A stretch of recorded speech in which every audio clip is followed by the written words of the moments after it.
Si paling perdana. Si paling perdana.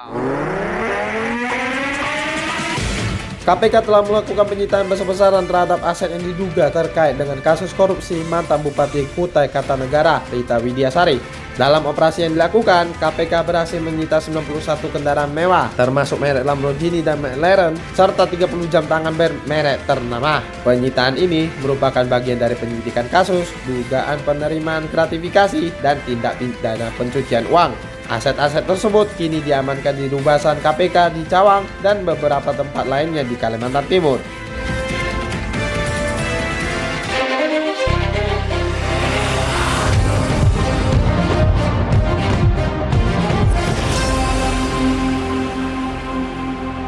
Selamat malam Indonesia, ini dia sari berita faktual dan terkini yang hadir dalam DMP News edisi Kamis 6 Juni 2024. Berikut rangkaian fokus utama kami malam ini. Timnas takluk 2 gol tanpa balas dari Iran. Sekjen PDIP Hasto Kristianto buka suara soal pertimbangkan usung Kaisang Pangarep. Tapera, Menteri PUPR Basuki Hadi Mulyono pandang tergesa-gesa. Partai Demokrasi Indonesia Perjuangan atau PDIP sedang mempertimbangkan peluang untuk mengusung Kaisang Pangarep dalam Pilkada Jakarta November mendatang.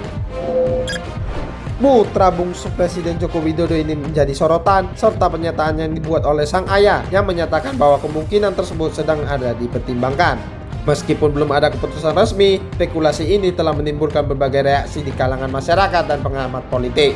Sekretaris Jenderal atau Sekjen PDIP Hasto Kristianto angkat suara soal peluang partainya mempertimbangkan putra Presiden Joko Widodo Kaisang Pangarep untuk maju di Pilkada Jakarta pada November 2024. Hasto hanya merespon singkat saat diminta konfirmasi soal itu. Dengan nada berkelakar, ia berklarifikasi bahwa Kaisang mungkin dipertimbangkan oleh ayahnya. Peluang PDIP mempertimbangkan nama Kaisang sebelumnya disampaikan oleh Ketua DPP PDIP Said Abdullah. Ia tak sependapat jika Kaisang tak masuk radar partainya untuk diusung pada Pilkada mendatang. Menurut Said, PDIP membuka peluang untuk mengusung semua sosok yang potensial. Bukan hanya Kaisang, ada juga nama Ridwan Kamil dan Anies Baswedan. Said bilang PDIP saat ini tidak ingin menaruh jarak dengan siapapun. Ia mempertimbangkan semua sosok yang dinilai potensial. Sementara itu, Ketua Badan Anggaran DPR itu memastikan PDIP akan mengusung kadernya untuk maju di Jakarta. Sebagai partai yang besar, ia memastikan PDIP akan mengusung kadernya baik di posisi calon gubernur dan calon wakil gubernur.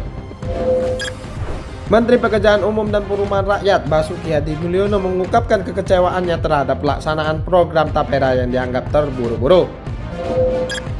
Program yang dirancang untuk membantu masyarakat dalam memiliki rumah ini ternyata menimbulkan polemik di tengah-tengah masyarakat.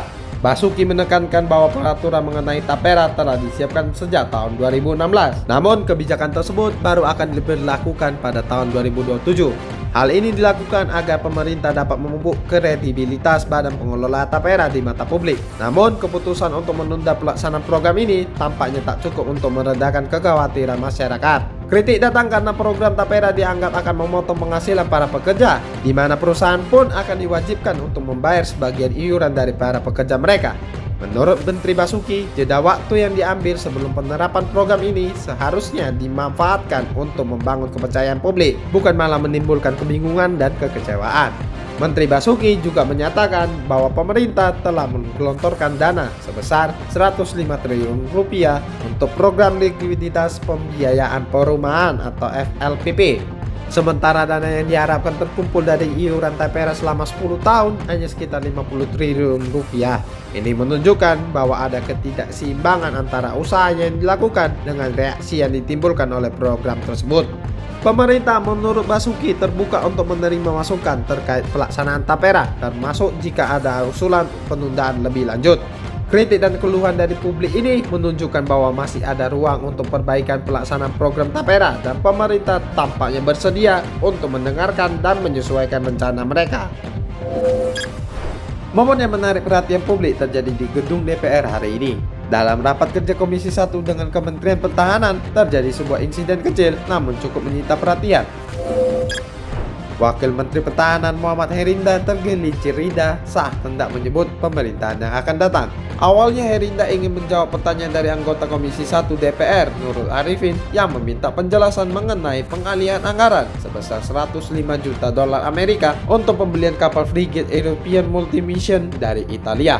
Namun dalam penjelasannya, beliau secara tidak sengaja menyebut pemerintahan Jokowi Gibran yang seharusnya adalah pemerintahan Prabowo Gibran. Kesalahan ini segera disadari dan diperbaiki oleh Herinda dengan nada yang ringan. Tanggapan cepat dari Ketua Komisi 1 Mutia Hafid juga turut meredakan situasi dengan mengatakan bahwa itu hanyalah karena faktor semangat. Beliau meminta agar media tidak membesar-besarkan insiden tersebut. Meskipun hanyalah sebuah slip of the tongue, momen ini menjadi sorotan karena menunjukkan sisi manusiawi dari para penjabat kita. Sementara itu, Herinda menyebutkan pembelian kapal frame ini adalah bagian dari upaya pemerintah dalam meningkatkan kemampuan alutsista TNI.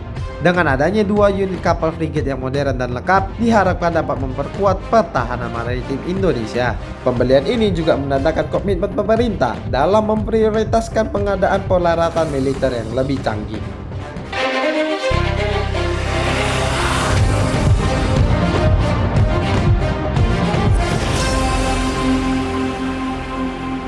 Ini adalah DMP Evening News, lebih terinformatif, lebih terinformasi dari DMP Media Network. Kita masuk ke segmen bisnis. Indeks harga saham gabungan atau IHSG menutup sesi dengan penguatan, berakhir di zona hijau.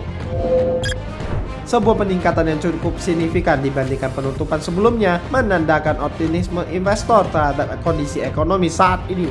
Saham-saham unggulan seperti Ultrajaya Mill Industry and Trading dan Indosuria Tunggal Prakasa mencatatkan kenaikan yang cukup baik sehingga mendorong laju IHSG ke atas. Di sisi lain, mata uang rupiah juga mengalami penguatan terhadap dolar Amerika Serikat, sebuah indikator positif bagi ekonomi domestik. Penguatan ini sejalan dengan tren yang terjadi di beberapa bursa Asia lainnya, meskipun Shanghai Composite yang menunjukkan penurunan. Para analis menyatakan bahwa hal ini bisa jadi merupakan dampak dari kebijakan moneter yang akomodatif dan likuiditas pasar yang baik. Jumlah transaksi dalam aktivitas bursa IHSG hingga sore ini mencapai 8,2 triliun rupiah dengan volume 15,1 miliar saham.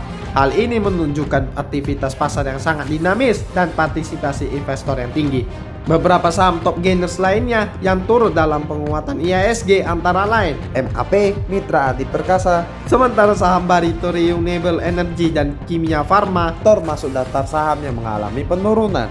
Pasar Asia mayoritas berada di zona hijau, dengan Hang Seng Hong Kong dan Nikkei mengalami kenaikan. Ini menunjukkan bahwa sentimen positif tidak hanya terbatas pada pasar domestik, tetapi juga merambah ke pasar regional. Namun, perlu diingat bahwa pasar saham adalah entitas yang sangat fluktuatif dan investor disarankan untuk selalu berhati-hati dalam mengambil keputusan investasi. Timnas Indonesia menyelesaikan pertandingan kualifikasi Piala Dunia 2026 melawan Timnas Irak dengan skor akhir 0-2. Pertandingan yang berlangsung di Stadion Utama Gelora Bung Karno, Jakarta ini menunjukkan perjuangan keras Garuda yang sayangnya belum membuahkan hasil. Di babak pertama, kedua tim bermain imbang tanpa gol, namun Irak berhasil memecahkan kebuntuan di awal babak kedua melalui penalti Aiman Hussein. Keadaan semakin sulit bagi Indonesia ketika Jordi Amat mendapatkan kartu merah meninggalkan tim dengan 10 pemain. Ali Jasim pun kemudian menggandakan keunggulan Irak menjelang akhir pertandingan melalui kesalahan yang dilakukan oleh penjaga gawang Indonesia Hernando Ari yang memastikan kemenangan bagi tim tamu. Dengan hasil ini, timnas Irak semakin kokoh di puncak klasemen dengan 15 poin, sementara Indonesia tertahan di peringkat kedua dengan 7 poin. Ini dia kata perenungan dari Master Chen Yen. Menggunakan kekerasan hanya memperparah permasalahan yang ada. Dengan hati yang tenang dan penuh kedamaian, baru benar-benar dapat menyelesaikan permasalahan. Berita sepak bola tersebut menjadi akhir perjumpaan kita dalam DMP Evening News edisi Kamis 6 Juni 2024. Kami selalu menerima kritik dan saran melalui surel kami di redaksi online @dnpmedia.my.id. 24 jam berita faktual dan terkini lainnya di situs kami news.dmnetwork.my.id.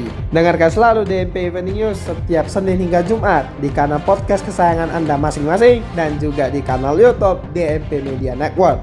Saya Jordan Gozali pamit undur diri untuk edisi hari ini. Selamat malam Indonesia, selamat beristirahat dan sampai jumpa pada edisi berikutnya.